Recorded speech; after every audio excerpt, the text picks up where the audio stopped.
I'm joined by two gentlemen who know much more about this than I do. First of all, Bill Press, who's a former California Democratic Party chair, member of the White House Press Corps. Welcome to you. And Mark Levine, who has been a legislative counsel to Democratic Congressman Barney Frank. Now, Barney Frank is even well known in Britain.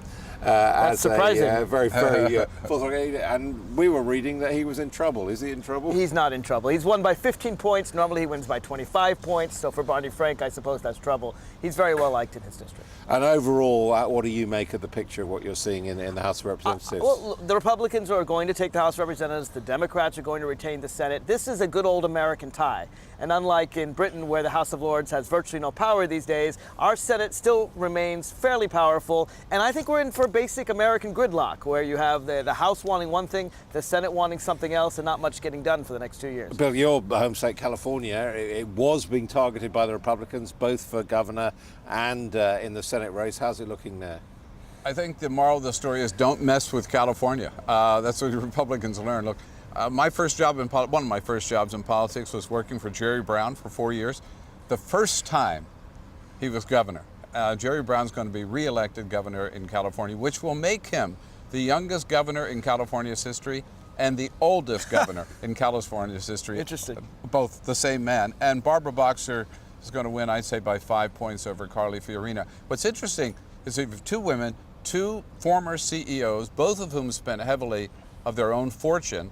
Meg Whitman more than any politician ever. $140 million. Oh, it'll be higher than that. It'll be close to 200 of her own money, more than any politician ever in the history of this country, and she's going to lose, which I think is. It's nice to know there's one election somewhere that can't be bought in America. Yeah, that's right.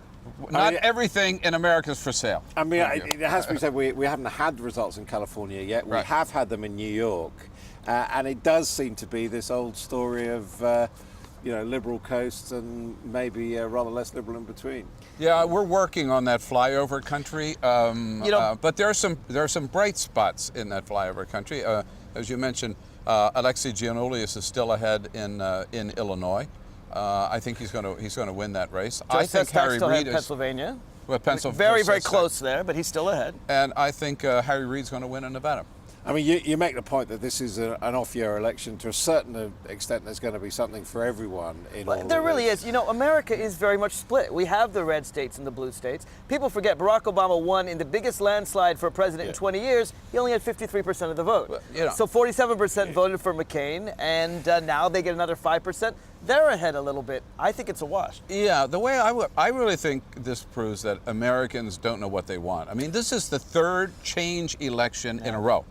Right? So in 2006, they threw the House Republicans out of the House and put Nancy Pelosi and Democrats in charge. 2008, put Democrats in charge of everything. And now 2010, they bring the Republicans back to the House when nobody has really had a chance to do what they set out to do. So I think Americans are very impatient and basically. But Bill, you can't one thing though, them. when you say Americans, what we're really talking about is the middle 5%. I mean, again, 45% are going to vote for the Democrats, 45% are going to vote for the Republicans, maybe the middle 10%. So sometimes we ascribe all these things to Americans. All right. We're really talking about less than 10% of the population changing their mind back and forth. Maybe that's democracy, but nonetheless, President Obama wakes up tomorrow to not particularly good news headlines. What would be your advice to him? How should he react? My advice to President Obama is to do really what Bill Clinton did, to do what Ronald Reagan did. They both had lower approval ratings than Barack Obama at this point in their presidencies, and they both coasted to re-election. What they did is they went to the American people, they went to the opposing party and said, here are some reasonable proposals.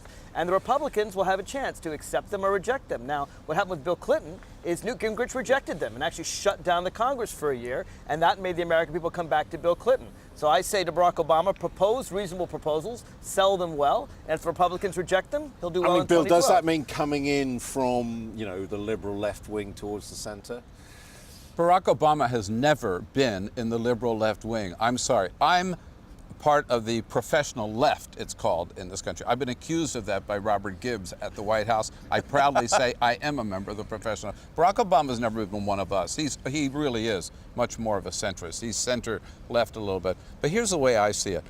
This is not necessarily, look, first of all, I don't want to kid anybody. It's better to win than to lose. And as a Democrat, I'm sorry Democrats have lost the House. But it's not all good news for Republicans because now they have to govern. They can't just be the party of no. They can't be the party. That's all they've done for the last 2 years. Now they've got to come up with some ideas, and they don't have any ideas. So I think Barack Obama can play this to his advantage, as Mark points out. Put some things out there. If they just shoot them down, then he'll have the high road. But what is going to change, though? I mean, what will change is we won't have any forward motion anymore. I mean, Barack Obama was trying to lower unemployment, trying to create jobs. The Republicans were trying to shoot all these ideas down. Now we will have gridlock, and the Republicans have declared, for example, the Democrats have declared their most important thing is the economy. The Republicans have declared their most important thing is taking down Barack Obama. So you have the Democrats trying to govern the nation and the Republicans trying to declare war on Obama. And I think we're headed for gridlock for at least a year. Now we must leave it before you turn into icebergs. Thank you both very much indeed. Thank you. All right, thank you. Back to you. Adam.